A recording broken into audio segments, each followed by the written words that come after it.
Hi guys! Welcome back to our YouTube channel, and today it's Wednesday. Happy Wednesday po sa inyo, and still a cold day po dito sa Amerika. Ayan.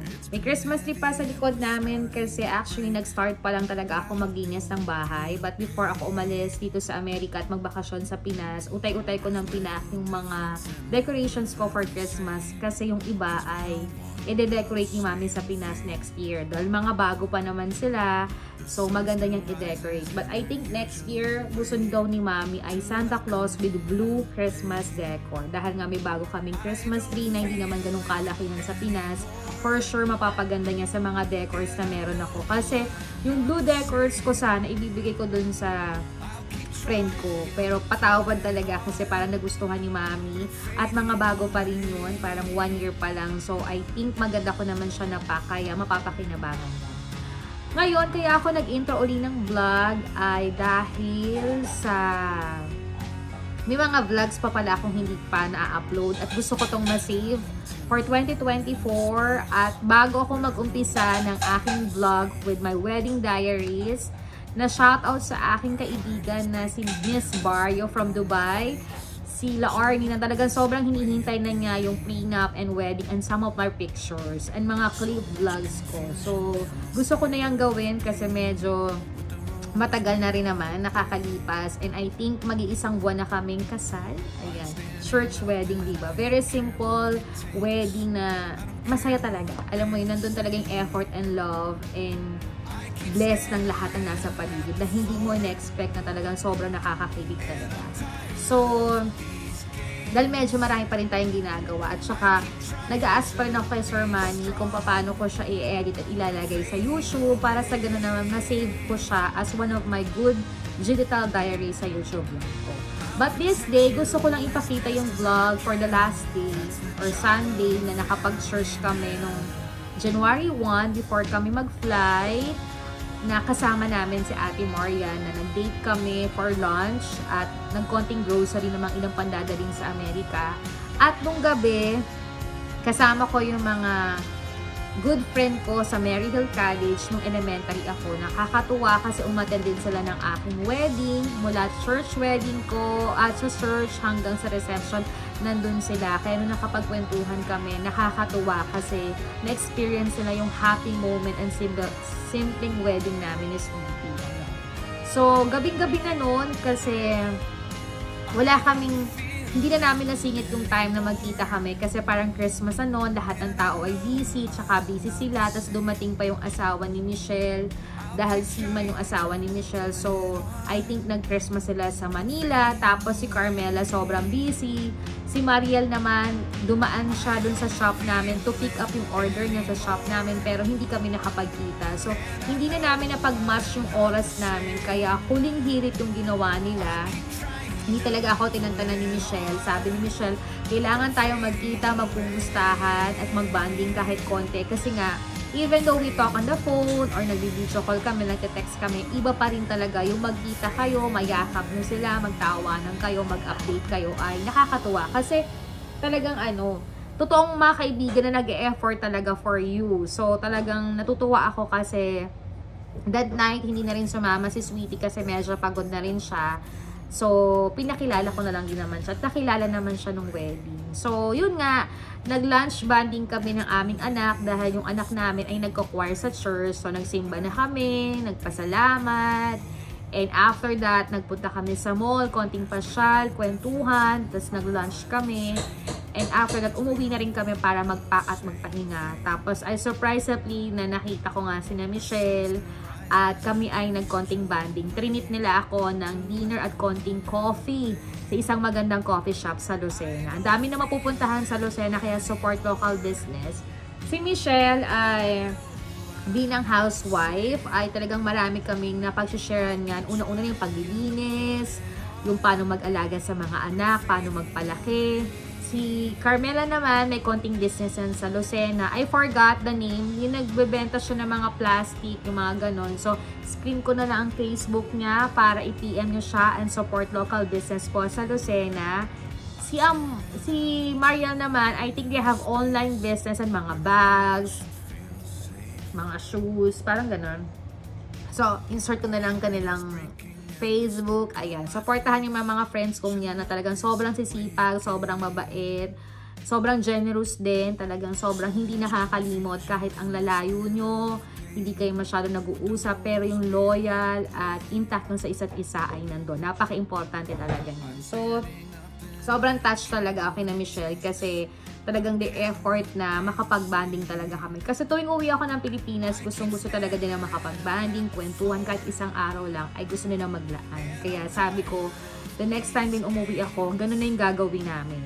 So, marami akong tutunan kasi lahat kami ay ina, lahat kami ay mommy, lahat kami asawa. Even though si Carmela, hinahanap na namin siya na magiging kapartner.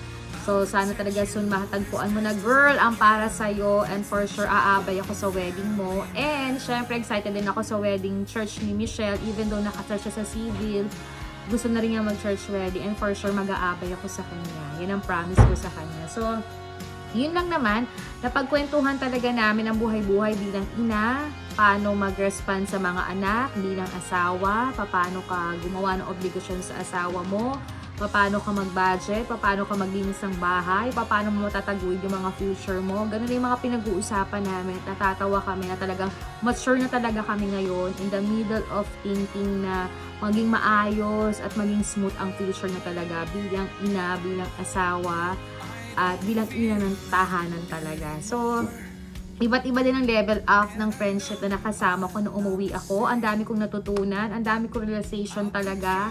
And sabi ko nga, good thing to hear na talagang nandyan pa yung mga totoo at loyal mong friends na talagang nakakatuwa at nakakataba ng puso talaga. So, you're so blessed pa rin. Even though ang dami mong pinagdaanan, talagang andyan pa rin yung moment na masasabi mong blessed ka at happy ka talaga na kahit may mga nawawala, pero yung mga importante talaga ay nandyan para sa iyo. Hindi sila nawawala. So, I keep talaga and treasure talaga sa kanila.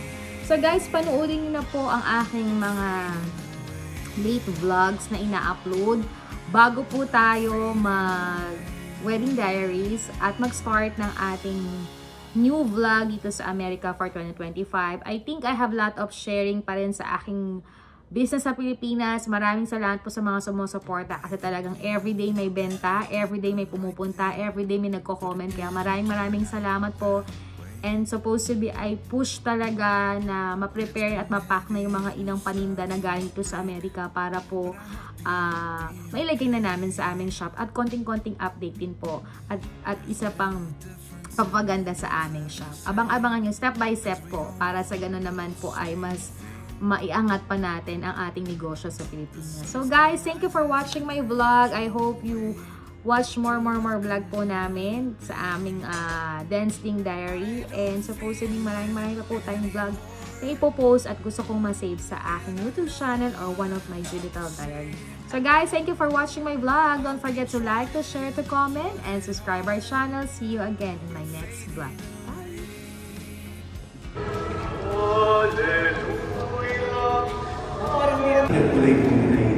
Umalis na mga pastol na nagpupuri sa Diyos at nagpapahayag ng kanyang kadahilan dahil sa lahat ng nakikinig at nakita na ayon sa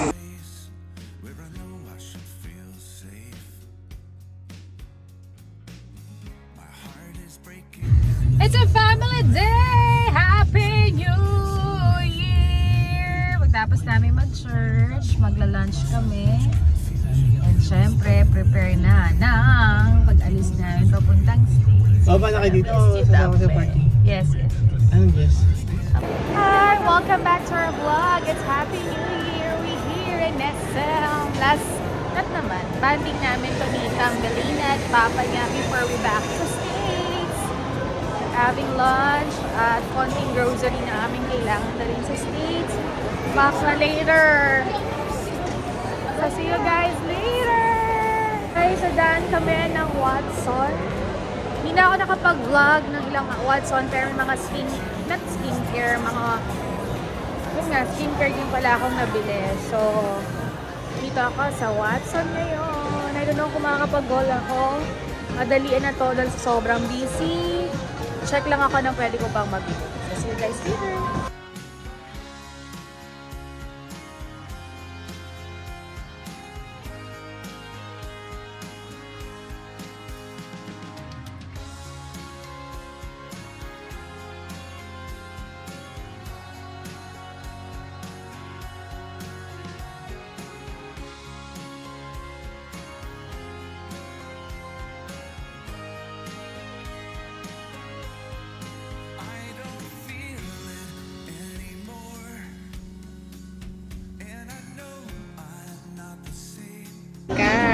Kakain kami ni ng sweetie ng lunch dito pa rin sa Bachelor's.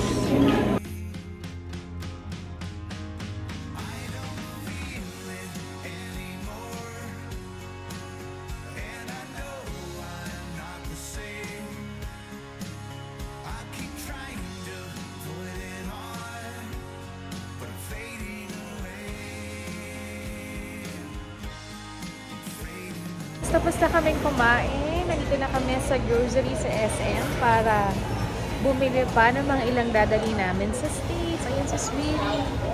Wala si Papa. Laki na shampoo. Dali, nasa na naman siya nagpunta. Shampoo. Dali. First, Papa. Sweetie.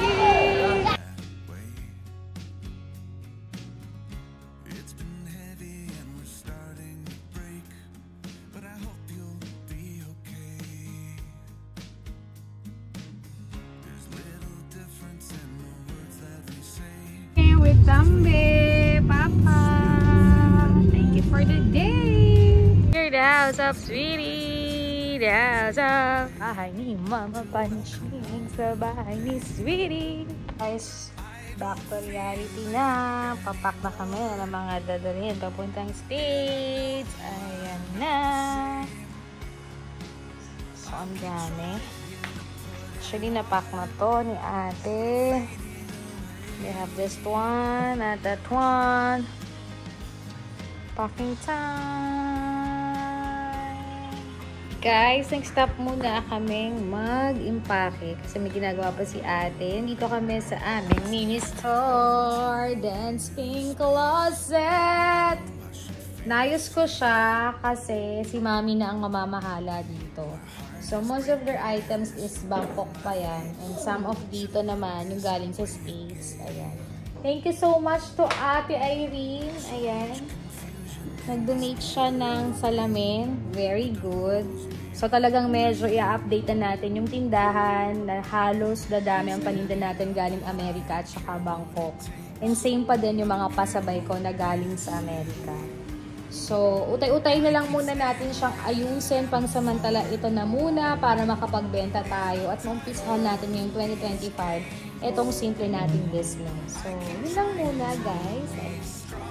Si Sweetie ay nandito siya. Kasama ko siya sa aming munting terrace ang sobrang lawak. So, yun lang na muna guys. Ang update later na lang siguro.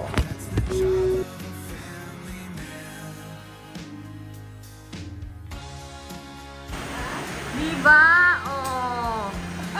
Dito ka na! Sumama ka na!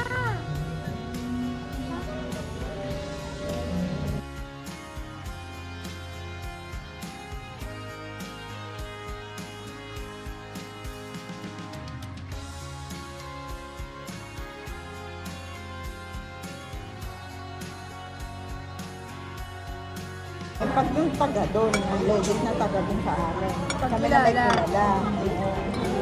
Ay, yung iba, yung mga bayo na hindi na... Kami nga mag-maybe na hindi doon tumitira sa San Francisco. Alam namin kalalagyan din sila doon.